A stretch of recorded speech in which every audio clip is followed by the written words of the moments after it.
I feel like I could spend half an hour talking about this one. This one's a deep one. Welcome to 100 Days of Trailhead, where the tech community comes to learn Salesforce, learn tech, get inspired, and invest in ourselves. We are your trail guides, here to support you on your learning journey. We release videos weekly. Hit the subscribe button so you don't miss a video. In the description below, you can find links for everything we mention in this video, as well as books and resources we found useful. Visit our blog, 100daysoftrailhead.com, for other helpful Salesforce and tech content.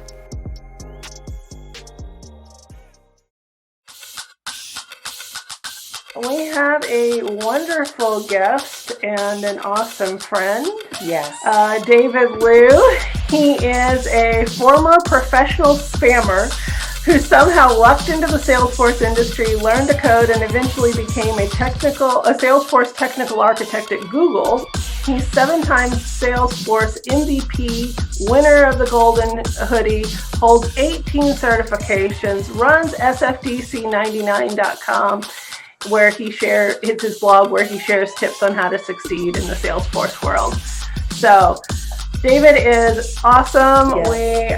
I have to say that when we first started, I had the pleasure and the honor of going to his trigger workshop. I was brand spanking new, and I had no idea what the heck he was talking about. He was very patient with us. We had no idea. Like, we had been in Salesforce like a week, right? And we just jumped in and said, we're going to take the trigger workshop. Yeah. But it was awesome. He's funny, which is great, because trying to learn to code can be a bit dry. So he definitely, his natural personality is very humorous. Yes, absolutely. So we are so grateful to know David, and we're so grateful for all that he's done to support WitDev, support 100 Days of Trailhead. And but before we say without further ado, David, we need to say this. Okay, what we did was we asked for questions ahead of time, so that we could get as many questions in as possible. And if we have time, at the end, we will open it up for additional questions. But we did get quite a few, and we just want to let everybody know that. So we're going to ask some questions and bounce them off David and that type of thing. But if you want follow-up to the question, you can put that in chat, and we'll say, hey, there's a follow-up to that. And, can we discuss that further? Okay? So everybody got it? All right. And without further ado, our friend, David Liu. Thank you, Jessica. Thank you, Rachel. All right. Really an honor to be here. And I just want to thank you both for organizing this and all you do for the community. Like, you two are the real heroes, organizing all this and inviting me and just getting us all together. So thank you. And thank you to everyone who's joining as well. Appreciate it. Well, thank you to you for joining. I know that, being a Google architect, you might be just a tad busy, just guessing. And then you have little ones at home, so doubly busy. So thank you for being here. And we've had our first person say, hello, David. Nice to meet you virtually. Nice. Nice to see you, Dippojal. Hey, can I start with a little blurb? Sure. Yes, go for it. Definitely. Sweet. I remember when I was going through a big learning period in my life, like 100 Days of Trailhead, when I was learning to code. And I remember learning to code, I just had so many questions. Like, I just wish there was someone sitting next to me, just at all points in the day. I could just like turn to him or her and just be like, ask all my questions. Because I just had so many questions. Which is one reason why I'm so happy we're here together asking questions. But I remember there was one question that kept coming to my mind over and over and over again, and it never really got answered. And that question was, can I really learn to code? Can me, David Liu, really learn to code? A guy who never really succeeded in anything, didn't get good grades, didn't go to a good college, struggled in my career. And, a guy who was kind of like a slacker and really didn't achieve anything. And the question weighed down on me so heavily. It was like the biggest question, the hardest part of learning. But I remember thinking that I wanted to learn this thing so badly that I hoped like 50 years down the line, when I looked back at myself, whether I failed or succeeded, I would be proud of myself for trying. And so, I stuck with it. I learned to code. That opened up so many doors for me, including my job at Google. And and it's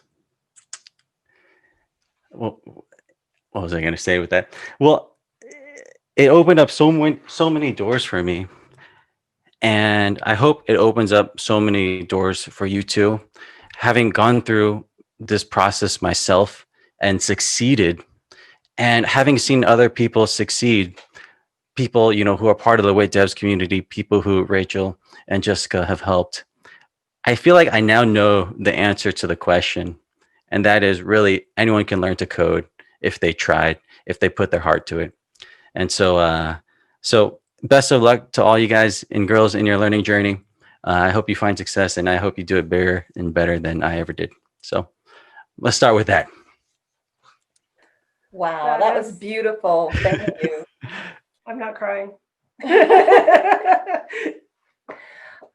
So I don't know who these questions are from, but I'm just going to start going down here. What is the best advice for people who want to apply to a technical architect role at Google? Yeah, just start off with the hard one, right? That's a good one. Now, I feel like I could spend half an hour talking about this one. This one's a deep one. I will say the first thing I will say is, I applied to Google 10 times in a row, and I failed 10 times in a row, and I got in on try number 11. So it's really hard to get in, and no matter how qualified you might be, like there's still like a 95% chance you're still going to get rejected. So first thing to know is, like, you can kind of have to expect rejection. Like I've referred some people who are like 100 times smarter than me and with more experience and all that stuff, and they got rejected, and I have no idea why. But how I would do it if I had to start all over again, first of all, you have to get to know Salesforce really well, of course. You definitely have to have the experience and the chops. So you kind of have to start, like, no matter where you are, you have to start working at bigger and stronger companies and kind of like move up the stepping stones and get more and more responsibilities, and that'll help you get the experience side of things. Another thing is you probably have to be a pretty good coder. The technical interviews are really, really challenging at Google, and they'll ask you coding questions in Salesforce and outside of Salesforce as well. Like, so you gotta basically Google all the common Google interview questions and the algorithms and all that stuff, and get to know those really well.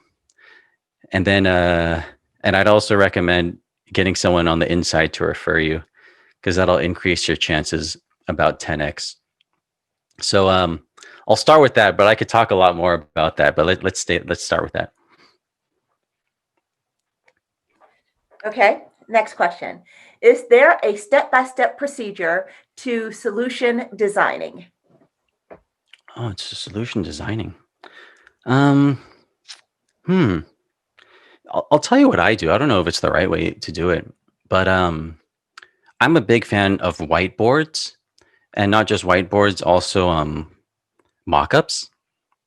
And so anytime like we get this like big picture problem and we need to figure out what to build, I feel like one of the most tangible ways I do it is there's this tool. This is this amazing tool. It's called Avani Creator, that lets you create really quick Salesforce mockups. Like, you just drag and drop, like, okay, I'm going to drag and drop an account detail page here. I want to add these 3 custom fields, and like, you can make really, really high quality mockups really, really fast.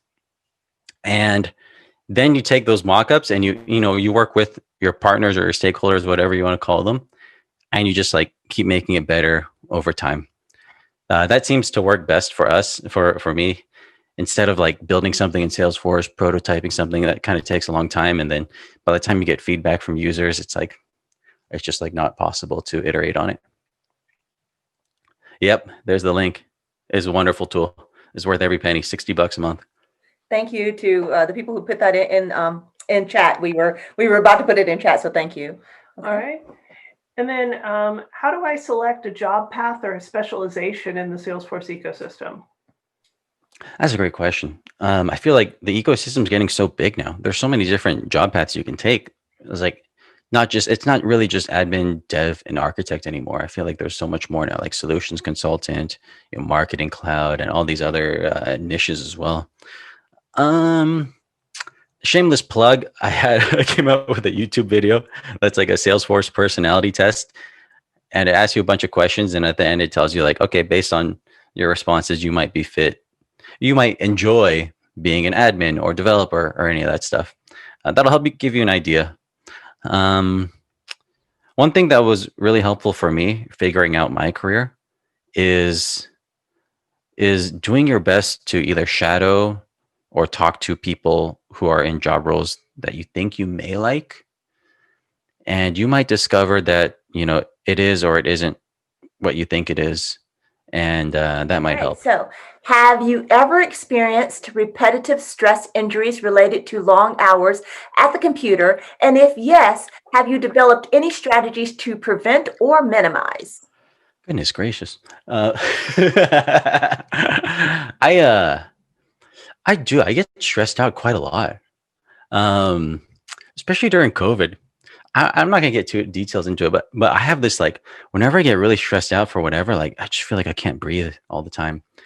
And I looked it up one day, and it's called like chronic hyperventilation syndrome or something. Just like it sounds a lot worse than it is, but yeah, I get stressed out too. How do I deal with it? Like I kind of like shut off. I'll be like, yo, I'm not gonna come into work for a couple of weeks, and I'm just gonna go chill, and I'll play video games for like 2 weeks, which is basically my December. But yeah, that works for me. That's kind of my happy place. But yeah, I'm sorry. Oh, go ahead. I was just saying, Christy says she gets dry eyes from too much computer time. Yeah, sometimes I just want to lay on the couch myself and just go, okay, I've worked like 12 hours today. Can I please go to sleep sometime? You can buy those like tears, that or eyedropper tears that really can help, because I tend to have dry eyes, so that helps. I don't know if that'll help you or not, Christy, but just thought I might mention it. Yeah. All right, your turn, Rachel. Okay, I'm a 2020 pass out student from India. Fortunately landed up in a job where I can work as a Salesforce developer. I'm comfortable in admin knowledge. Required for a Salesforce developer, Apex also is fine, but whenever I have to use JavaScript in order to code Lightning component, then I'm a lot confused. So what approach to follow in order to be a pro in JS required for Lightning Web Components? So I think the question is how would you learn JS, JavaScript for Lightning Web Components? Mm-hmm. JavaScript is a tough one. I suck at JavaScript. I've never been good at it, and I've never found it easy to learn, honestly. So I feel you there. For me, I always feel like I've kind of had like a secret weapon versus other people. And maybe you might have this too, but I've never been smarter than other people, but I always feel like I am willing to put in more time to learn something than other people. So whenever I'm struggling on a certain technology and I might be like far behind some of my coworkers, I'd like add an extra hour a day where I would, stay later at work and just try my best to learn it or to do simple projects with it. Maybe start off with a really, really simple project and then keep adding smaller slices on top of it over time. And I find like if you take that method, you start small and add to it, you you can learn almost anything. So one thing that I do want to add here is on the 100 days of trailhead.com resources page, we have several links to actual classes that you could take for JavaScript and some JavaScript resources that can help you. So that's something that I would like to point out. If you're looking for more stuff, feel free to reach out, because Jessica went through a JavaScript bootcamp. She went through JavaScript and Ruby on Rails back to back like a crazy woman. So she knows of good JavaScript resources, because another thing is all coding resources aren't all made alike, and there's different versions of JavaScript, and then there's good code, bad code, and you don't want to start out learning the bad way and having to unlearn and relearn. I learned that from this wonderful person named David Liu. So just wanted to point everybody there. If you need extra resources, again, hit us up in the contact page, and we'll try to point you where you need to go. And I also want to say that we're trying to get other resources. We're doing our best, because a lot of people, it's W3 schools. Let me see. I usually use the Mozilla network. Honestly, if I have JavaScript questions myself, I think that they give really good answers. But we're trying to get other JavaScript resources up too. So just know that more is coming, because Lightning Web Components, just like the last person said. So the next question: what is your best advice for women of color in 2021 and to propel their career to the next level? That's tough. I feel like one thing really great about recent times is there's just been a lot more resources and attention to helping people of color and people of various need. And so I would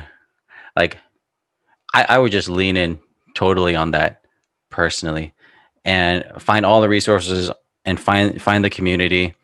Man, I feel like Rachel and Jessica, you might know some great ways for them to get involved as well. And let's start with that. Okay, Rachel, what do you want to say? Okay, definitely I would, keep coming to the WIT devs meetings. We have technical meetings nearly once a month. The only reason I say nearly is if it's a Dreamforce month, we're not going to have a technical meeting, because we're preparing typically for the big event. So, but Rad Women Code, that's another great one. Put yourself in communities that have people that are technical. Whether it's people getting together for coffee, or if it's people that want to get together for a meetup or what have you, get yourself out there. And then last but not least, one of the community conferences that is developer and architect focused that I personally think is completely and utterly epic is Forcelandia in Portland. So if you haven't been, I highly encourage you to go. It's a great conference with incredible speakers. And so, okay, I'm going to say something a little bit different. I definitely would say Rad Code. I love them. I'm on the board, and absolutely adore everyone at Rad. I would also say, Salesforce Saturday. Oh, yeah. Salesforce Saturday is really an amazing initiative initially created by Stephanie Herrera. And the idea is that you go every Saturday and you sit with people and learn. Well, of course, we can't do that in the COVID world, but you can do it online. And there are Salesforce Saturdays all around the world. So go and join. And lastly, I'm going to say this, and this is just my perspective. Also, 100 Days of Trailhead. The reason 100 Days of Trailhead started off as a competition, but I wanted it to be more.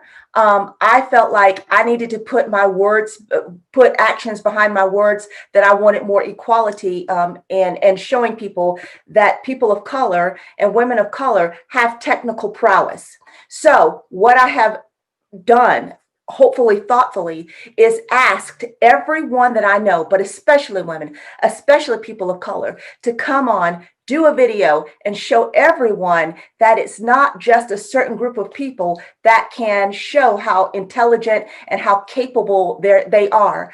And there will be a video to prove it. So that's been my perspective. I say my perspective is Salesforce Saturday, 100 Days of Trailhead. And also, if you are even thinking about it, please apply to these different conferences, show what you know, make yourself visible, because that is how we normalize the idea that there are many groups who are capable of being technical. And so now I will get down off of my soapbox. Yeah, I appreciate it. All right, bye-bye. See you soon. That was beautiful. All right. So the next question, do you know ways I can develop my skills in testing and troubleshooting? Oh, testing and troubleshooting. I would try writing your test classes before coding. And then that may help you show the holes maybe in the way you're testing. If you're familiar with coding and test classes. One thing I kind of do is, like, anytime I'm really surprised at something, I write it down. And that's like, let's say I write a bunch of code and I'm like, oh, I forgot to divide by 0. And I have a bug when I divide by 0.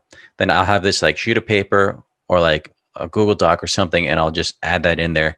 And over time, I'll keep adding to it. And then that just makes sure you don't like make the same testing mistake twice.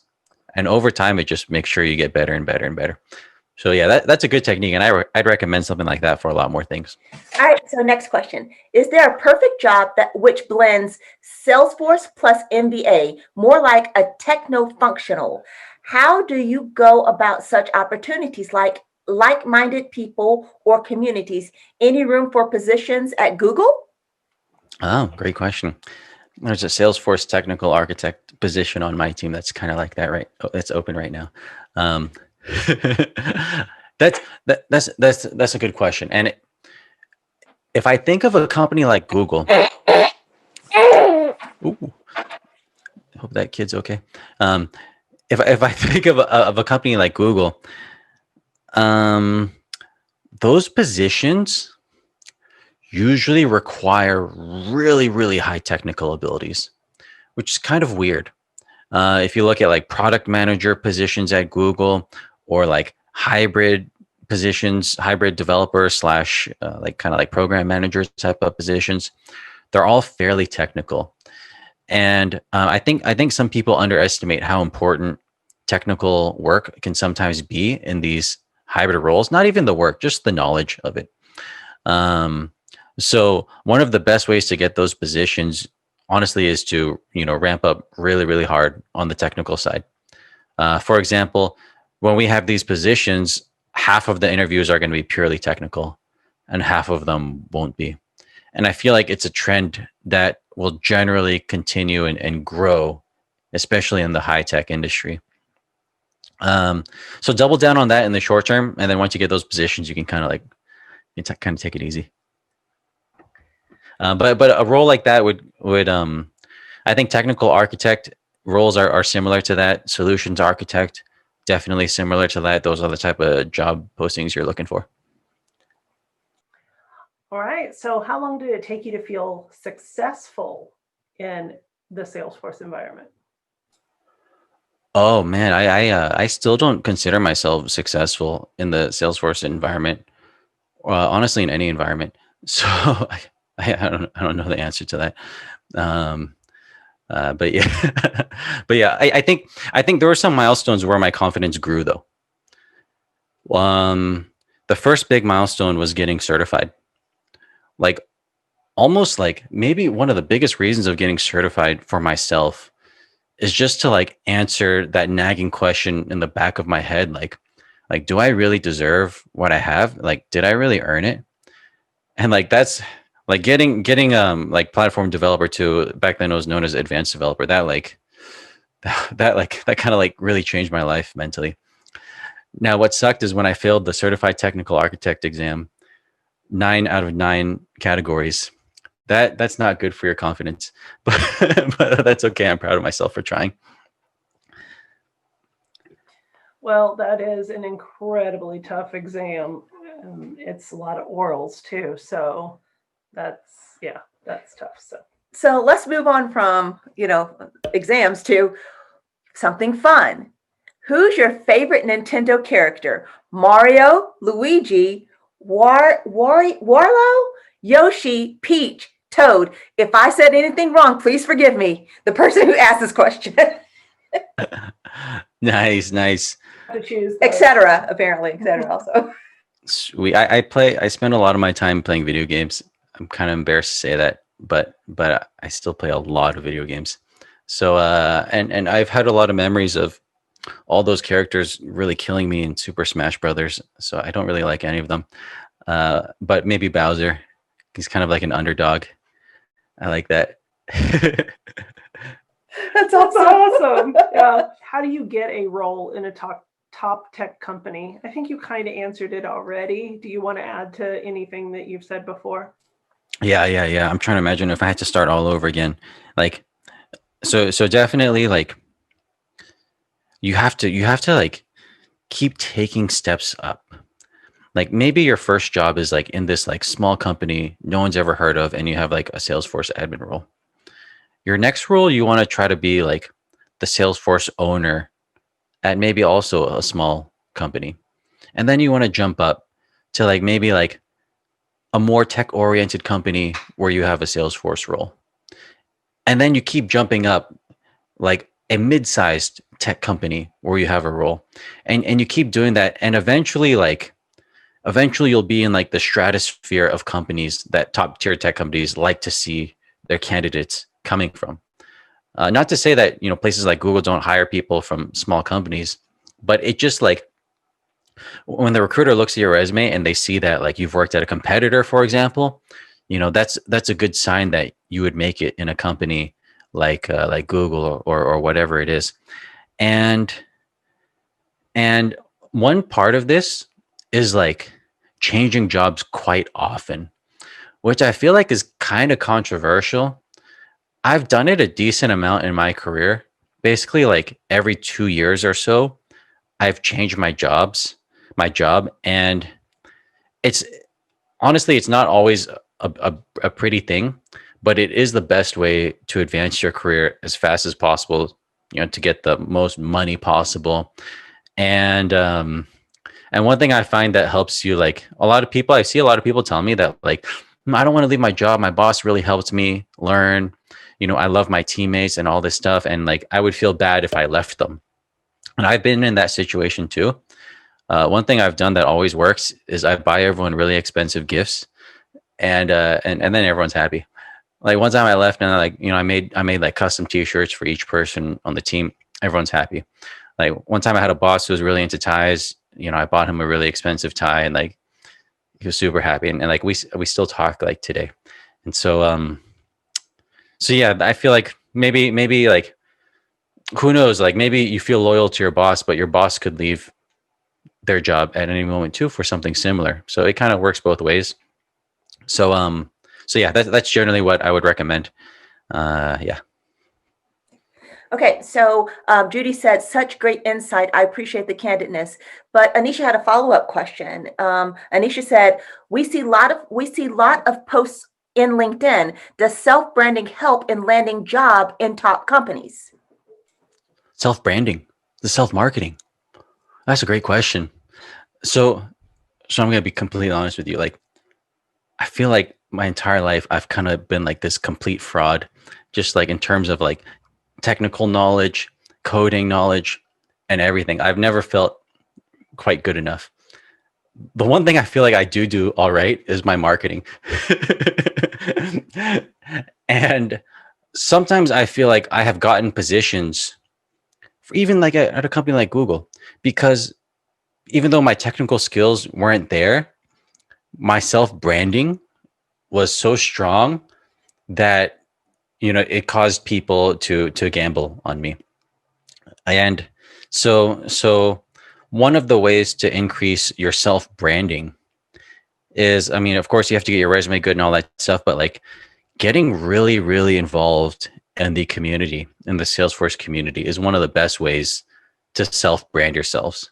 Because then, like, future employers can look at you, like your Trailhead profile, like they search your name on Google and they'll see so much stuff, so much activity, so much engagement, that like they know that you have like kind of like the fight and the inspiration and like kind of the joy in the industry, and they may gamble on you versus someone who maybe has more knowledge but doesn't have, you know, that joy or that curiosity. And so that's kind of been my secret, and which is surprising to me. Like the best things I've ever done in my career, the things that improved my career the most, was like giving back to the community, creating my website. Like, it was supposed to be something where I was just like helping people learn, but like that opened up pretty much every door for me. So like definitely get involved as much as you can and start that right away. Wow, that was beautiful. Thank you. Yes, it really was. All right. So do you think it's beneficial to learn CPQ? This person just earned their admin cert and will be starting an internship soon. Oh, congrats. Yeah, CPQ seems to be like, I feel like there's a few niche industries in Salesforce. CPQ, like analytics, marketing cloud, field service lightning. They all seem pretty legit. Like if there's a certification for it, then it's like, it's on the legit side. I feel like, I do feel like it's a good avenue to go in. I, uh, I have to admit, I'm not super familiar with that particular job market. And none of the orgs I work in use CPQ, but that just might be the nature of the company I work at. But I feel like anytime you become an expert in a niche, that's a good thing. Like I feel like when I was learning Salesforce was a niche. Like no one had ever heard of it. It was a tiny company, and I got to know it really well, and then it grew. And hopefully that happens with CPQ as well. Okay. All right. Okay. Okay. Next question. Next question.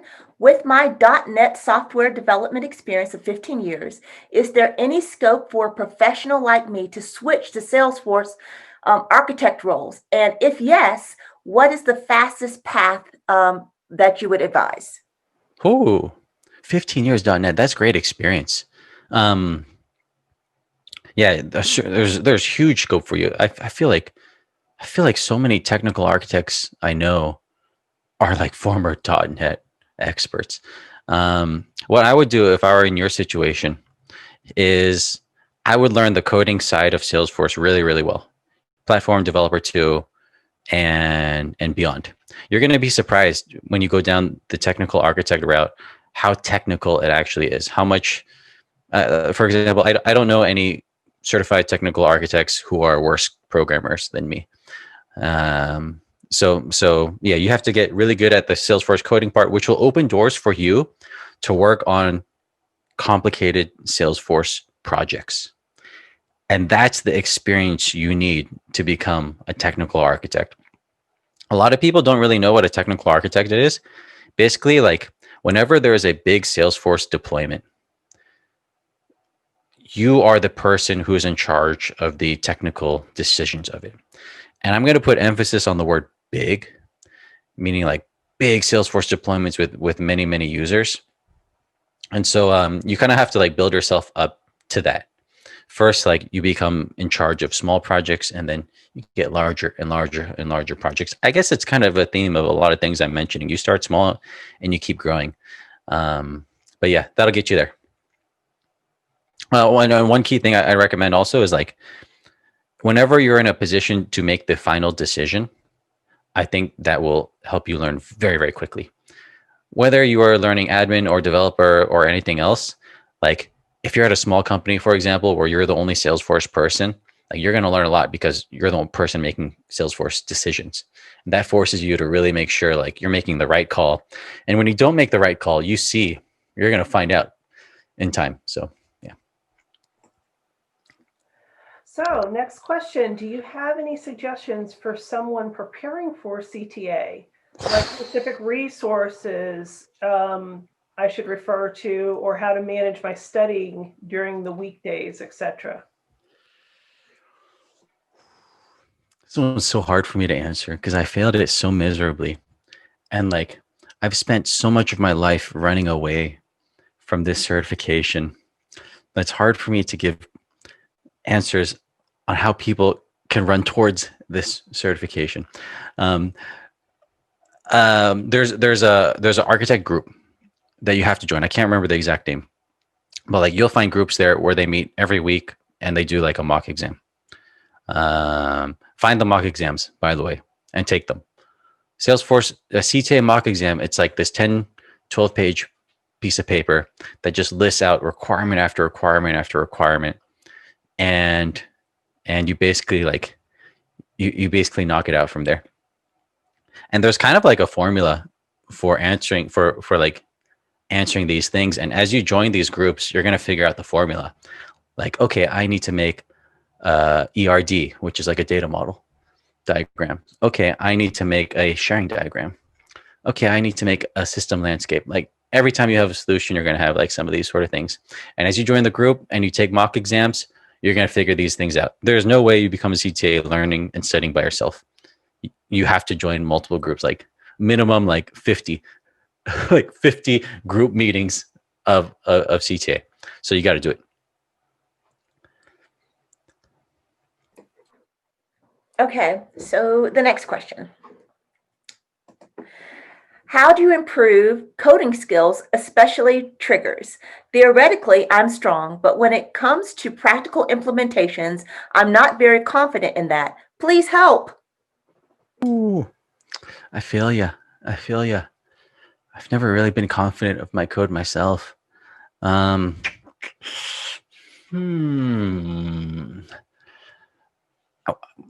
I want to say what I do is like I've mentioned how I just like kind of try to outwork and outdo other people by just like, if someone puts in 50 reps, I'll put in 100 reps. And each of those reps, like I just do like small pieces of code that I can think of, maybe answering questions on Stack Exchange or on the Salesforce community. And each of those will like slightly build up my confidence more and more and more until I eventually get there. I basically, I don't think there's a way forward aside from just writing a ton of code. That's like, no matter how you do it, you're going to have to write a ton of code to get there. So maybe every day, try just writing, 15 minutes of code before you sleep. That'll help. Or read 15 minutes of a coding book before you sleep, and read the same book over and over and over again if you're having trouble progressing. Okay, so Samira asked how to combine Salesforce and my cybersecurity experience. I have many years in IT and as a software engineer, getting into Salesforce and would like to go into cybersecurity route. Nice, that's a good one, because I feel like that's kind of a hot topic these days, like security, and more companies are going to appreciate people with security backgrounds. I know, for example, at Google, security is a huge thing. And right now, like every Salesforce org is working really hard to become as secure as possible. If I were in your situation, what I would do is I would double down on security. Make that a focal point of your resume, meaning there's various security related certifications in the Salesforce world. I would go straight for those and just like put them on the top of your resume and just let people know that, hey, security is a big deal to me. And if security is a big deal to you too, you should hire me. And of course, you got to learn everything else too. But that's kind of like, that's part of the branding that I think was mentioned earlier. Like, what is your expertise, right? And if you make security your expertise, I think you're betting on a good horse. So double down, triple down on that. All right, David. A question. So for CTO, whether you are trying to become certified or you're trying to get that role, outside of knowing Salesforce and the technical aspects of that, what else do you think is involved in being a good CTO? CTO or CTA? I mean, CTA. It's kind of funny when you take the CTA exam, and this is similar in companies. Like basically what you do is you're giving like a presentation to people, which is surprising because it's like you see the word technical in the word CTA, but so much of it is non-technical. So much of it is being able to communicate in a simple way that anyone in the room can understand. And when you're a CTA or you're a technical architect, you're meeting with people, in all parts of the business, salespeople, marketers, technical people. And like, how do you explain something really technical to a salesperson who maybe, has never written a line of code in their life?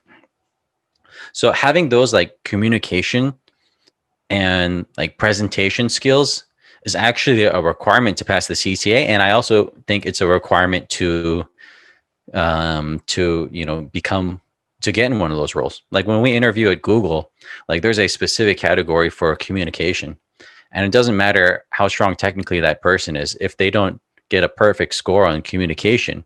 Just like being able to have a conversation with them and understand what they're trying to do, then they will not succeed. And so some things I recommend for this is don't shy away from opportunities to present. Some of those opportunities could be small. It could be just leading a meeting in your company where there's only 3 people in that meeting. Like I'm kind of like naturally like a shy person, so I kind of tend to stay away from these. And when there are opportunities to like present, I like naturally kind of like just hide. But those are skills you have to build. And I believe Jessica mentioned too, like you can apply to present at user groups or Cactus Force. I got my Cactus Force shirt on, or other things, or other Salesforce events, and that'll really really help your presentation skills because they got to be sharp. Okay, absolutely. Let's see. Okay, so Christy asked, I know you like Maven's Mate on your Academy, but I think you said that was old now. What editor do you use now? Nice. I use VS Code now, and I'm a pretty big fan of it. Pretty much everyone, at least in my group, uses it as well. I still use the developer console for a lot of small stuff. I don't think there's anything wrong with that. Sometimes I'll even use like the web UI. But if I was like learning code, I would use the dev console, and then at some point I would switch over to Visual Studio because it's more powerful and it looks better. Awesome. Okay, so we have Rachel. Oh, I'm sorry. What are some questions you ask yourself and methods you have in order to determine the best course of actions to take when it comes to implementing a feature or something in Salesforce to ensure it's scalable for the org/company? Oh, how do I make sure something scales? I think I'm generally a fan of building things very simple. Sometimes when you're designing something, you have like you're on the fence with 2 options. Like, should I make this more complicated and make a custom object, or should I keep things simple and just add a couple more fields on an existing object? I generally take the simple route and keep it simple and say, hey, if this doesn't work, then in the future we'll scale it out. I'm scared of over engineering something, I guess. Maybe in my career, I've seen more often something is over engineered than under engineered. But scale is a tough one. Maybe one thing in your career you could do is I think if you're working at a small company, you might never face the problem of scale because you just don't have enough users, you don't have enough records, you don't have enough systems you're integrating with. But if you can get yourself in a job at larger companies, I think you'll find that you get more scale related questions and you'll build up that kind of experience. Yeah. I don't think scale is a very fun project to tackle, by the way, but but yeah.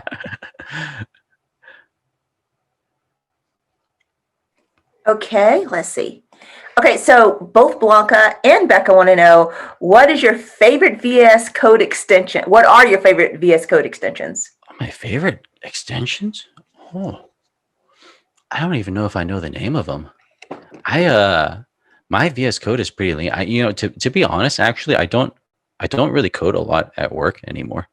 Um, so I don't have to I don't have to use a lot of them. Um, but we use a lot of Git in our org. And I have no idea what happens in Git, and I still, after using it for so long, I still don't really understand it. So, but there's this one extension that shows me like how everything like branches. I kind of like that. Okay. All right. So how are Salesforce teams structured at Google? Is a good question. I can't get too deep into this, but I'll tell you at a high level. We have a decent amount of Salesforce teams on a decent amount of projects. And if you went on Google and searched for a job, I think you'd find a lot of Salesforce developer positions and very few Salesforce admin positions. Generally, how things work, I don't know if this is every tech company, but certainly at Google, is we have a Salesforce developer and architect build most of it, whether it requires code or not. And then we have program managers, kind of like business system analysts, figure out, like work with the various teams to figure out what we actually want to build to make the BRD. So at big companies, this is something I learned when I joined Google. At big companies, there's like a lot of processes and there's a lot of docs. And like something simple that you might build in a week at a small company could take a quarter at a big company, just because there's so many more teams involved. And that was a really big shock to me at Google. Like every project needs a BRD. This is like a 10 to 20 to 30 page doc where someone explains what they want, what problems they have, and how they want to solve it. And then after that, the architect or the developer will make a design doc, which is another 10 to 20 to 30 page doc where you explain how you're going to solve it. And then you're going to take this doc, you're going to share it with a bunch of people. It's going to go through all these approvals. And by the time you actually start like building it, like a quarter has already passed. So like at big companies, this is kind of how things work. And it's a lot slower, but it makes sure that you build things that scale. Well, maybe that's a good one for whoever asked the scale question. Like we have a lot of docs and a lot of people who can like poke holes in your design to make sure things scale. Okay, Eric asked, do you have any advice on getting your first Salesforce position for a new Salesforce position? For like a company with no Salesforce stuff? I think they're asking, about not having any Salesforce experience and looking for their first Salesforce role. Is that correct, Eric? Is that the right, Eric? Yep. Oh, nice. All right, Eric. This one's tough because you're going to compete against people who might have some Salesforce experience. So you got to ask yourself, what is it about me that can stand out versus people who have more experience and knowledge? And there's only so many levers you can pull here on your resume. One is you get more certifications than them. Not my favorite lever, because I feel like the certification game is like kind of broken, and I don't really enjoy it personally, but that is one you can do. Another one is you can out energy them, which is like you get super involved in the community, you get more badges, and you put that all on your resume, and you show them that like, hey, this is like, I'm serious about this. And you might hire someone who has more knowledge, but they're not on the same growth trajectory as I'm on. Another thing I would recommend is build your own Salesforce org for something personal in your life. Like if you use spreadsheets for budgeting, or if you use whatever spreadsheets you use in your personal life, try building it in Salesforce.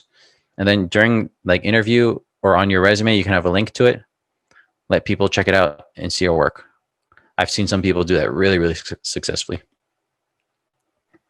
And he just described 100 days of Trailhead. Okay. So, all right. And so this is our last question because we have just a couple of more minutes. We're running out of time. So are there any entry level or intern roles at Google for on the Salesforce side?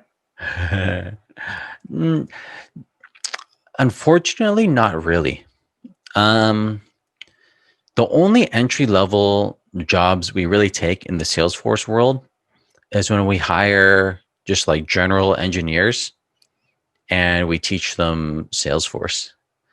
But as for like an entry level admin or developer position, like we have, most of them are like pretty high level positions, like level 4 or level 5. We have like this like leveling system at work where like everyone kind of has like a level, a number, like 1, 2, 3, 4, 5, 6, 7, 8, 9, 10.